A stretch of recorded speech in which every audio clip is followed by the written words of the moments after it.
All right. When he says paramilitary, he must mean Wagner. And before we get into whether Putin's political stability is crumbling, which doesn't seem like it is at all, please assess what he said about the Russian military. Well, obviously, I think he's wrong, dead wrong. I think this Russian army is infinitely better than what they had back in the 1980s, and certainly better than what we saw in the 70s. I don't want to waste too much time going back over the Afghan. I can point to numerous examples that we have. We have some video examples, reports from Ukrainians that have come up through the system without being altered. The bottom line is that the Russians are proving to be very tactically competent. They've learned how to fight very, very effectively in this different environment. So I don't share his views at all. In fact, I think the opposite is the case. I think the Ukrainians that began with a reasonably good force and a lot of very motivated people now have a few motivated people left, but the force itself is destroyed.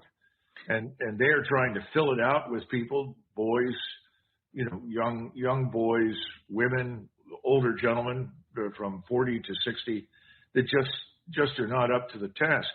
So I think he's dead wrong on all of that. But I think the Wagner group is interesting because people don't really understand what it is. It is a Russian national formation.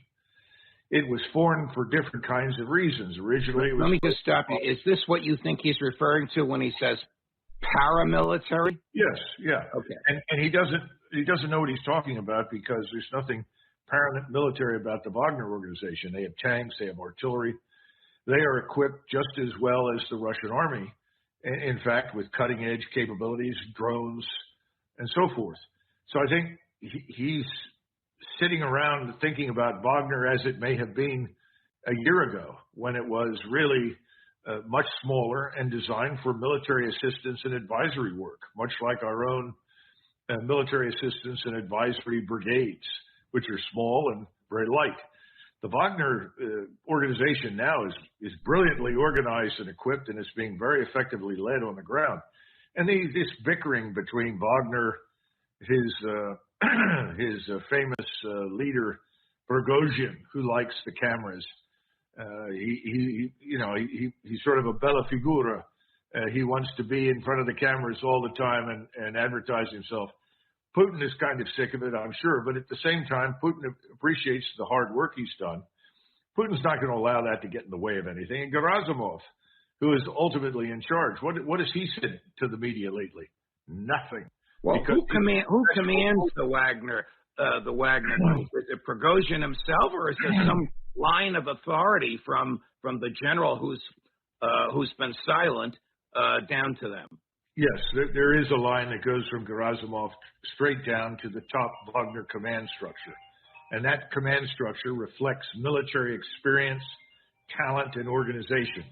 It's effectively a core size element designed to operate independently for brief periods of time. But they're now closely integrated with the Russian army. Whenever they've had serious problems breaking through, whenever they've needed more artillery or air support, they have gotten it from the Russian army, and they've also been supported by Russian elite light infantry formations like the airborne forces. So I wouldn't make much of the alleged dispute there at all. You have pointed out to me and to others that in the past 24 hours, the Russian missiles have been a barrage all over Ukraine. You pointed out that Ukraine's air defense has failed to shoot down a single missile. You pointed out that the Patriot batteries, which we've given them, will not help against cruise missiles. How devastating has this been in the past 24 or 36 hours on the ground in Ukraine? If you look, this is the map of the entire Ukrainian state. Right. And all the red circles and areas involve strikes from missiles and drones. Wow. And they're all precision strikes. It's virtually all over the country. It was an enormous and massive strike. Now, their focus, with very few exceptions, was overwhelmingly on energy production and transmission. They wanted to bring the railroads to a standstill, which has largely happened. They wanted to deprive everyone, military and civilian, of energy wherever they possibly could. That seems to have worked. Now, they know from experience that the Ukrainians will double down and try to repair the damage as much as possible. But the damage now is really horrific. It's beyond their ability to rapidly repair. Colonel, if you're sitting in the Pentagon, not you, Colonel Douglas McGregor, but if you're Yes. part of the group that's doing what President Biden wants them to do, and you see a map like this, what do you say? What do you do? What do you advise? I mean, this is devastating. There's barely a section of the country that they haven't hit. Well, I think you conclude that the Russians can do what we can do. And I think that's important to understand. Secondly, you conclude that contrary to what was advertised early on, the Russians aren't running out of anything. They're not running out of missiles or rockets or artillery ammunition.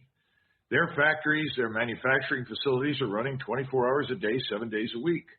They're on a war footing, and they're putting out all the materiel that the armed forces need. Now, there was no follow-up immediately on the ground, Judge, because we're in the mud. No, moving into the areas that were devastated by the missiles? No, Why there's not? not. Because of the mud. And I've sent you some videos of the mud. It's legendary. Remember, you've got 10 to 15 feet of black earth soil. You drive a tank or a truck, anything, off-road, off an asphalt road, any paved road, you risk sinking 5 to 10 feet into the muck right away. Ooh, that'll stop the best of tanks, will it not? Of course, it doesn't make any difference who you are. The Ukrainians are in the same bad situation as the Russians, except the Russians are not being bogged down, but the Ukrainians are.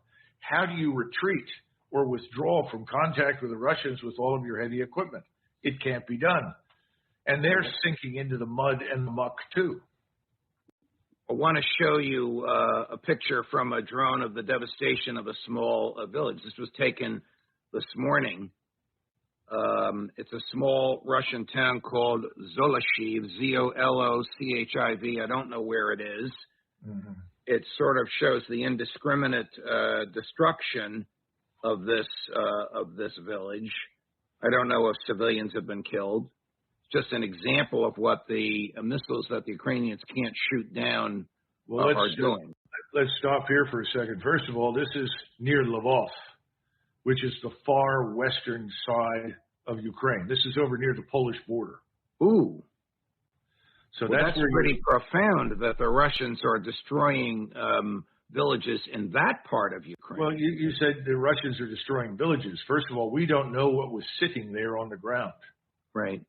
We don't know if it was an air defense site, whether it had a radar. Oh, no, I'm not suggesting war crimes. I'm just suggesting I was inartful. I appreciate the correction.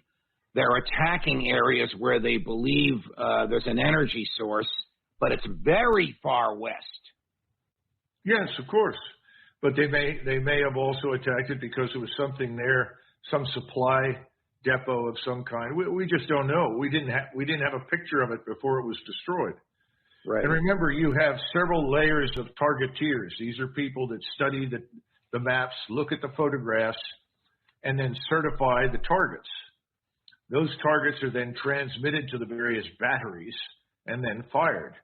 We haven't had any role in any of that. We don't know what happened. Sometimes those targets are not valid. Sometimes someone mistakes a building for something it isn't, or it's being reported that something moved into the building that isn't there anymore. That happened to us all the time during the Kosovo Air campaign. We struck things and only to find out, well, we didn't hit anything. Now, I'm not suggesting that this time with the Russians in Ukraine. I think they've got a better grip than we did in Kosovo. And why not? They've lived there with these people for hundreds of years. They know where things are. It's not a mystery. Right. But the bottom line is we don't know what was there to begin with. They have tried to focus primarily on energy. They're trying to bring the state to a standstill, and they've just about achieved that. But they also hit some other targets, a few air defense sites, but most of Ukraine's air defense is being stripped away, and that brings us to the Patriot battery. And the Patriot was really designed to shoot down theater ballistic missiles. Now, those exist. The Russians do have theater ballistic missiles, and they could be used to protect against those. But they're not really designed to deal with drones. They can shoot down aircraft. But again, if the aircraft launches from a great distance, a set of cruise missiles, they may be able to shoot 1 or 2 or 3 down. But every time you shoot or engage with the Patriot, you're shooting 2 of your missiles. Mm. Now, if there are 50 or 60 targets, do the math. You've just expended 120 missiles. Well, where are you going to get more missiles? Correct. How rapidly are they going to show up? Correct. And you know, this is problematic. We've trained 90 Ukrainian soldiers to operate the Patriot system. But I can guarantee you there will be contractors there from the West, Americans, Polish, German, in whatever uniform, civilian clothes, to supervise this, because it's just too complex after a few weeks of training to turn over to the Ukrainians. We're training Ukrainian fighter pilots in the U.S. to fly F-16s. How dangerous is that? There are 30 to 35,000 Ukrainians training in Germany, the Czech Republic, Great Britain, the United States, Canada. They're all over the place, being trained in various ways. All of these people have to come back at some point and then plug back into the force. As far as the F-16s are concerned, I would not expect much from any pilot with only a few weeks or a few months training, and I don't think we do. And my concern is that if that happens, if we actually provide those F-16s, we may end up doing something the Russians did during the Korean War. And that was that they actually sent their pilots in MiGs to face us, because the Koreans could not learn